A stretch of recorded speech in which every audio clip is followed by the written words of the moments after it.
Most people think a watch tells you the time. Wrong. A watch tells you how much money you have, how much taste you think you have, and how deep into the most expensive hobby imaginable you've fallen. Because somewhere between a $15 Casio and a $1 million Patek Philippe, watch people completely lose their minds. So today, we're breaking down the 7 levels of watches, from plastic legends to billionaire mechanical insanity. Level 1, the I just need a watch tier. So we're starting at the absolute bottom, not in a bad way.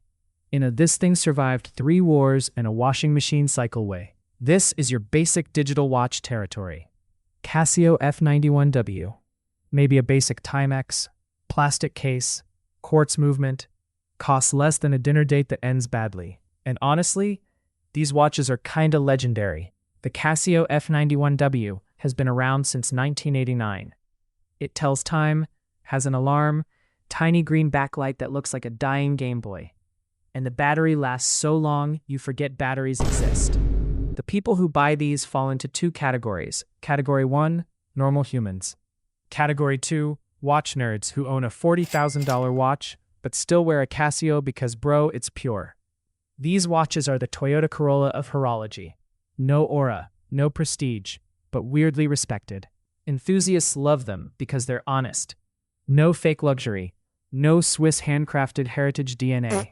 It's just, here bro, time. And you know what? For like $15, that's elite value. But status-wise, you have absolutely zero motion. Still, legendary starter watch. Level 2, the first real watch tier. This is where the addiction begins, because someone buys a Seiko 5 Sports or an Orient Bambino, and suddenly they're watching 47-minute YouTube videos about movement finishing. Brother, you were normal 3 weeks ago. Now you're saying words like automatic movement, exhibition caseback, power reserve, loom, like you work at NASA. This level is dominated by affordable automatics, Seiko, Orient, Citizen, maybe a Tissot PRX if the paycheck hit. Prices are usually around $200 to $1,000. The big thing here is mechanical movements. Unlike quartz watches powered by batteries, automatics use gears, springs, tiny mechanical wizardry. The watch literally powers itself from your wrist movement, even if it gains like 12 seconds a day and has the accuracy of a drunk pirate. The owners here are usually college students with Reddit accounts, finance interns, dudes discovering quiet luxury, and they all take wrist shots in their car. Always the steering wheel photo. Always. The Rolex fanboys won't admit it, but half of them started with a Seiko.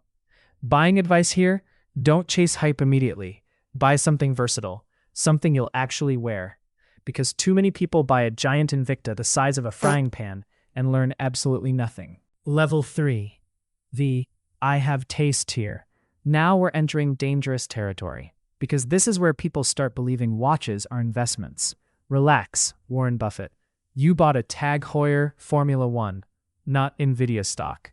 This tier is your Tissot, Longines, Hamilton TAG Heuer, roughly $1,000 to $5,000. Now you're getting sapphire crystal, Swiss automatic movements, proper finishing, real heritage, better accuracy. Basically, the watches stop feeling like cool gadgets and start feeling genuinely premium. And culturally, this is the young professional tier. This is also where Omega enters the chat. The Omega Speedmaster, literal moon watch, worn by astronauts during the Apollo missions, and watch nerds will remind you of that every 7 minutes. Actually, it was NASA certified. Yes, bro, we know. Neil Armstrong, moon, space. The lore is incredible, though. This level has real enthusiast respect because you're getting genuinely excellent watches without entering full billionaire cosplay. The downside? This is where snobbery starts. A dude buys one Swiss watch and suddenly acts allergic to quartz. Brother, your phone tells time more accurately than all of Switzerland combined. Level 4. The status signal tier. Ah yes, the crown. Rolex, the most recognizable watch brand on Earth. Even people who know nothing about watches know Rolex. You could show a Rolex to a medieval farmer, and he'd somehow understand it's expensive. This is where watches become pure status objects. Submariner, GMT Master 2, Daytona. Prices? Officially maybe 10 to 20 grand. Actual reality? Depends whether your authorized dealer hates you. Rolex AD culture is one of the funniest things in luxury history. Imagine spending $15,000 and still having to build a relationship. What is this? A dating sim? The owners here split into two groups. Group 1, people who genuinely love watches. Group 2, guys who want everyone else to know they made money. And honestly, both are valid. Because Rolex absolutely earned its reputation. The watches are insanely reliable. They hold value absurdly well. The designs are timeless. Enthusiasts respect Rolex, while simultaneously pretending they don't. Watch forums are hilarious. Everyone says Rolex is overrated. Then the second someone posts a Daytona, the comments turn into, "Congrats, bro." Because deep down, Rolex is the final boss of mainstream luxury. Level 5. The rich guy who actually knows watches tier. Now we enter the scary zone. This is where rich people stop buying watches everyone recognizes and start buying watches other rich watch nerds recognize. The Holy Trinity. Patek Philippe, Audemars Piguet, Vacheron Constantin. This is elite Swiss horology. Hand finishing, insane complications, movements that look like tiny mechanical cathedrals. A basic watch here might cost $30,000, $50,000, $100,000. And the crazy part? Watch nerds will stare at the movement more than the front of the watch.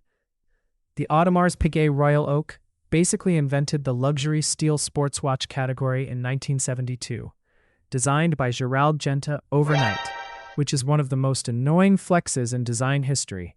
Oh yeah, I just sketched one of the most iconic watches ever in a single night.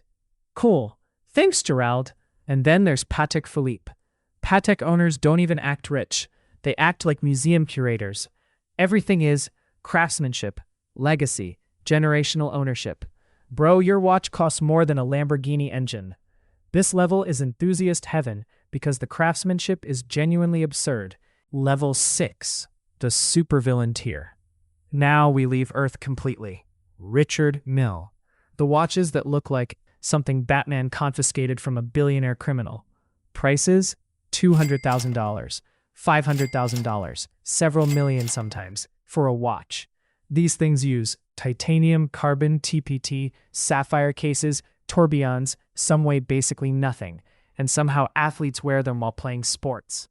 Rafael Nadal was out here winning Grand Slams wearing a six-figure Richard Mille. Meanwhile, I'm scared to wear my watch while washing dishes. This level is pure flex culture. Nobody buys a Richard Mille for value. You buy it because subtlety has left the chat completely. Rolex says, timeless elegance. Richard Mille says, look at my wrist, peasants. The enthusiast community is divided here. Some people think Richard Mille is genius modern horology. Others think it's the horological equivalent of wearing a Lamborghini with Supreme stickers. Level 7. The "this isn't a watch anymore" tier. At the top, we stop talking about watches. Now we're talking about historical objects. Custom Pateks. Jewelry-loaded Jacob & Co. insanity. Grand complications. Stuff that sells at auction for millions. Sometimes tens of millions. These watches have perpetual calendars, celestial maps, minute repeaters, multiple time zones, handcrafted engravings, complications most owners barely understand, and honestly, doesn't matter. At this level, the watch exists for one reason: legacy. These pieces end up in museums, auction houses, royal collections. The owners are basically invisible. Real billionaire watch collectors don't post wrist check on Instagram. Enthusiasts worship this level because it represents the absolute peak of human craftsmanship. Tiny moving metal parts, finished by hand, built to survive generations, all to solve a problem where phones solved instantly. And somehow, that's exactly why watches are cool. Because watches are irrational. Nobody needs a mechanical watch anymore. That's the point. Whether you wear a $20 Casio or $1 million Patek, watch people are all equally insane. One guy is timing his microwave noodles with a plastic digital watch. Another guy is mortgaging a mansion for a perpetual calendar moon phase. Same disease, different budget. And that's why watch culture is amazing. Anyway, tell me which level you're at and which level you pretend you're at.